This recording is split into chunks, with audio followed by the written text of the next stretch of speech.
안녕하십니까. 그렇다면 이번 시간부터는 브론펜브레너가 주장한 생태학적 환경의 종류 5가지에 대해서 보다 구체적으로 파악하는 시간을 한번 가져보도록 하겠습니다.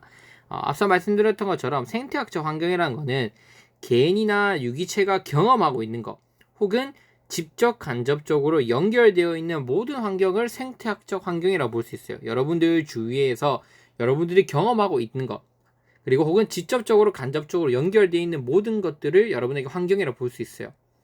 어떠한 환경 속에서 살아가고 있는지가 인간의 인지 발달에 큰 영향을 미칠 수 있습니다. 이러한 생태학적 환경을 브론펜브레너는 5가지 체계로 나누어서 제시하고 있습니다.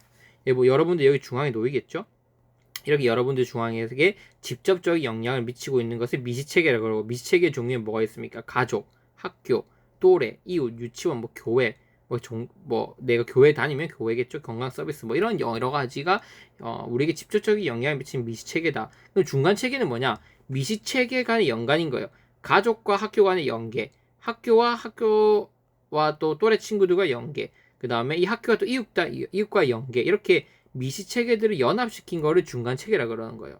그 다음 이 외체계는 뭐냐? 이 아동에게 직접적인 영향을 줄 수 있는 어떤 환경적 요인은 아니에요. 근데 간접적으로 영향을 줄 수 있어요. 왜 간접적으로 영향을 줄 수 있냐면 아동에게 직접적으로 영향을 미치고 있는 이 미시체계에 직접적인 영향을 줄 수 있기 때문이죠. 한 차원 더, 한 다리 더 나갔다 이렇게 생각하시면 되는 거예요. 쉽게 얘기해서. 그래서 가족의 친구, 가족의 친구는 가족에게 직접적 영향을 미치겠죠. 학교, 지역사회 어떤 그 교육청에 있는지에 대해서 또 영향을 미치겠죠. 어떤 지역사회에 있는 학교냐, 또 어떤 법정 서비스에 놓여 있느냐, 어떤 사회복지 서비스에 있느냐, 즉 이러한 것들, 즉 아동을 둘러싸고 있는 미시체계에 직접적인 영향을 줄 수 있는 그러한 체계를 외체계라고 그런다. 하지만 아동 자체에게는 다이렉트로 영향을 줄 수는 없다. 간접적인 영향을 줄 수 있는 것을 외체계라고 한다. 그리고 이런 외체계를 모두 다 포함하고 있는, 공통적으로 포함할 수 있는 걸 바로 거시체계라고 그러는 거예요. 거시체계. 이러한 외체계를 종합할 수 있는 체계를 바로 거시체계라고 한다. 이렇게 우리 4가지 체계를 볼 수 있고, 그럼 시간체계는 뭐냐? 이거 2차원이죠. 이게 점점 쌓여나간다고 생각하면 돼요. 쌓여나가서 원통형이 되었다고 한번 생각해 보세요. 여러분, 그림을 제가 잘 못 그리는데 이렇게 원통형이 되었다고 한번 생각을 해보세요. 이렇게 이런 체계들이 모여서, 즉 이러한 체계들이 쌓이고 쌓여서 어떻게 된다? 이 시간을 이루고 있는 것, 이게 바로 시간 체계라는 거죠. 즉 이 체계는 변하지 않는 게 아니에요. 아동이 어떤 걸 하는지에 따라서 계속해서 시간에 따라서 계속 쌓여나가고 변하고 있다는 거예요. 그래서 이런 체계들도 시간 속에서 이런 환경들이 고려되어야 된다. 그것을 바로 연대 체계라 그러는 거예요. 연대 체계. 따라서 아이에게 직감적적으로 영향을 주고 있는 체계는 총 5가지라고 볼 수 있다. 그래서 미시체계, 중간체계, 외체계, 거시체계, 그리고 이러한 체계들이 모이는 연대체계가 바로 5가지 유형이다 라고 설명드릴 수 있죠. 그러면 첫 번째 어떻게 공부할 거냐면, 이렇게 미시체계부터 정의와 예시랑 어떤 유형들에 대해서 하나하나 저와 구분돼서 볼 거예요. 예를 들면 미시체계의 정의 딱 쓸 수 있게 준비를 해놓아야겠죠. 미시체계라고 하는 것은 개인이 면대면으로 직접 접하고 있는 상태에서 상호작용하는 체계를 말하며, 가장 근접한 환경으로 직접적인 상호작용을 하는 것을 바로 미시체계를 그러는 거예요. 핵심은 뭐다? 아동에게 직접적인 영향을 미치고 있는 체계를 바로 미시체계라고 할 수 있는 거예요. 예를 들면 특정 학생이 속해 있는 가정, 혹은 학교, 혹은 놀이터, 어떤 부모, 이런 것들이 바로 미시체계의 유형이다라고 우리가 정리를 해 나갈 수 있는 겁니다. 미시체계의 가장 대표적인 유형으로 보통 학교나 부모님을 많이 들죠. 제가 앞에 설명드렸어요. 부모님의 유형을 우리가 4가지로 구분시킬 수 있어요.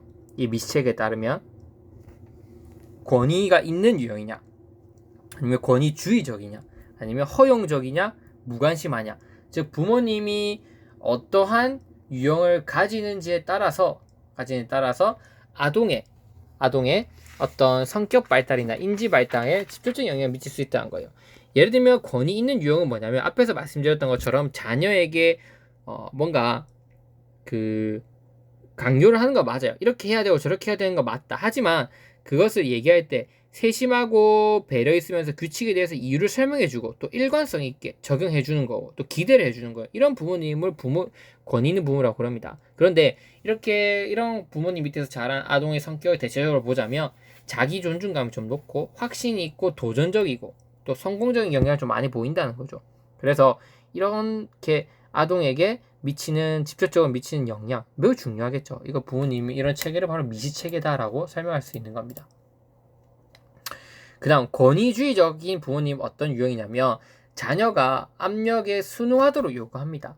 그러면서 규칙에 대해서 설명하지 않고 대화를 주고받지도 않는 유형을 권위주의적인 부모님이라 그러죠. 이런 권위주의적인 부모님 밑에서 아동이 자라면 100%는 아니지만 유전적인 영향이 있기 때문에 100%는 아니지만 대체로 좀 움츠러들고 또 내 문제보다는 부모님을 뭔가 만족시켜야 되겠다. 무서우니까 또 부모님 만족시키는 일에 대해서 더 걱정을 많이 하고 그러면서 어떤 경우로서는 또 반항적이기도 하고 또 타인과 교류하는 사회적 기술이 좀 부족하거나 이러한 성격을 보이는 유형이 많다는 겁니다. 그 다음 허용적인 부모님 밑에서 자라면 어떻게 되냐. 허용적이라고 한다는 건 뭐냐면 자녀에게 무제한 자유를 주는 거예요. 그 다음에 제한적으로 좀 기대를 하고 자녀에게 요구하는 바는 거의 없습니다. 프리하게 해준다는 거죠. 이렇게 되면 아동은 뭔가 미성숙하고 자기 통제가 좀 부족해질 경향이 좀 있고 충동적이고 동기가 부족한 경향이 있습니다. 100% 그렇다는 건 아닌 거예요, 여러분. 그러니까 이러한 그 부모님의 양육 방식과 학생들의 어떤 성격 발달의 패턴이 어느 정도 영향력이 있다는 거지 100%는 절대 아닙니다. 그다음 무관심한 부모님, 자녀의 삶에 대해서 관심이 아예 없는 부모님입니다. 이때 자녀의 성격이 어떠냐면 자기 통제와 장기적인 목표가 좀 부족하고 그리고 쉽게 좌절하거나 좀 비순종적이거나 이러한 경향을 보이고 있습니다.